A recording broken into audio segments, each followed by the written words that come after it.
Hey guys, what's happening? So, I recently had a bit of a writer's block, or rather, game reviewer's block, and I was trying to think what game do people actually want to see at the moment? Well, you know what? I thought of a game that a lot of my friends actually haven't even gone in and tried. And while some of you may have already tried this game, it recently just released on Steam. So, I thought, what a better time than now to get into it.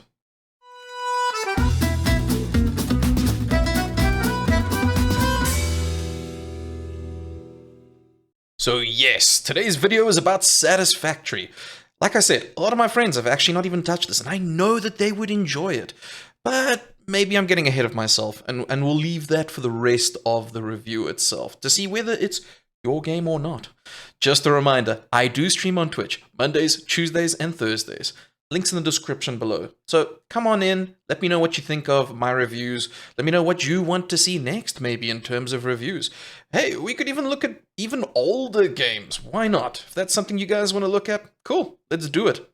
And on to the review. So, Satisfactory. I've been looking forward to recording this one. So, you start off as an employee of Fixit, out in space, where they give you this fancy grand tutorial about how you're just another number in the cog. And they drop you from space down onto the world to, well, gather resources and basically rip apart the world. Although the game never really does say, hey, listen, you're basically going to be destroying the world, or you're affecting the ecosystem, watch out. It sort of gives you subtle hints, and it makes you think at the back of your mind. Anyway, before you start the game, you get to choose from 4 starting locations. And it's quite a variety for a game like this. Just a big reminder that this game is not full release. It's still early stages, but it did just recently launch on Steam, so it's one of those that's worth mentioning and worth bringing out at this point in time. They do have a pretty decent tutorial, in my opinion. They introduce concepts nice and slowly for you, so that by the time you get to the really complex items, it just becomes very natural for you. And when you compare them to the larger things you do later, oh, pipes, guys. Just wait until you reach the point of pipes and oil. The game is also visually appealing. I mean, this isn't the highest end graphics in the world. It's really good looking though. I enjoyed this art style. I enjoyed the look and the feel of the game as you played. If you have a closer look at each individual building or item that you carry, most of them have this extra animation that you normally wouldn't notice. You go up to a drill miner as an example. There's an actual drill that is digging down into the ground. If you just sit there looking long enough and you initially build it, or first time you power it, you watch this drill really digging deep down into the bottom. And it doesn't stop there. There's a space elevator that you later build, and even building that initial space elevator, oh, the animations, the looks. Oh, and anytime you send something up into the space elevator, oh, so good, so good. The game also gives you a lot of nifty tools, for want of a better word. And I do mean nifty. I don't think that there's a crazy amount, I don't think it's over the top. And a lot of them aren't fully necessary. They kind of give you some decent quality of life upgrades. Yeah, sure. Some of them eventually you'll want them for full exploration and full discovery, right? It ranges from things like better weapons, and I don't want to say what kind of weapons, we'll just say better weapons, to a scanner that can search for particular items that again aren't needed but are nice for some of the side upgrades. Could also range from stuff like faster movement. And I say that in a broad term because again, there's different ways of faster movement. It's really awesome. They also have vehicles. Yes. Oh, we're ranging from like little carts to nice big trucks, which you can program, by the way. Basically, it can carry any of your items. It can deliver your items from very far away places if you don't want to use the standard conveyor belt system, which, by the way, is my go-to. Speaking of transporting items, they have trains, guys. Trains. There is some really, really cool things you can do with the trains. You take all these factors, there's something oddly satisfying about melding all these pieces together. Another really cool function that they've put into this is the building customization. They could have just introduced the standard buildings that you see in front of you and the standard factories that you need. You know, the bare bones for actually building your factory. But no, they give you foundations, they give you walls, they give you pillars. There's lots of customizable options that they've introduced that can make for a good looking factory as well. There are some YouTubers and some streamers that dedicate themselves entirely to building a cool looking structure to house the next section of their production. And how do they do all of this? Well, with customizable buildings and painting. Yeah, even something as simple as paint. You can take that sort of thing for granted, but being able to choose the color scheme that you want for your entire layout, a pretty cool idea. Now, before we look at the cons or who this game is not for, I just want to remind everybody that this is not the full release. So there is more things that are still going to come out. They're still adding on, and I know what you're saying in the back of your head. Oh, it's another early access game. Well, yeah, this one's been out for just over a year, but there is a lot of room for improvement and upgrades here. So one of the cons of this game, and it's kind of hard to describe until you actually get into it, as an outsider who comes into one of the games you've created and you've been building on for a long time, if you want a buddy to jump into your game, they're probably going to be lost, confused, and be completely put off. I'm like that too. If I jump into someone else's game and I see something that's already pre-built and they're quite advanced and they're quite far in, it's really hard to grasp where everything comes from, how it works. But you as a player, you remember every step you built. That's how this game actually gets you, is as a player, you built each of these little things.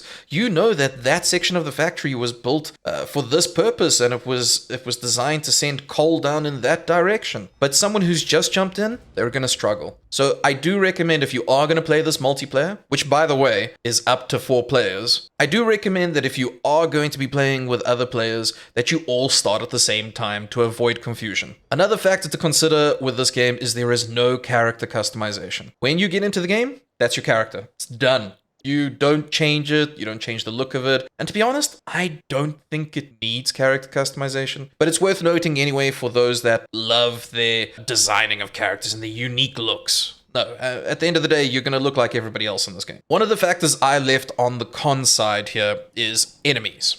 So the game has a bunch of aliens. Usually they come in the form of what I like to call doggos. Honestly, they're like charging rhino doggos.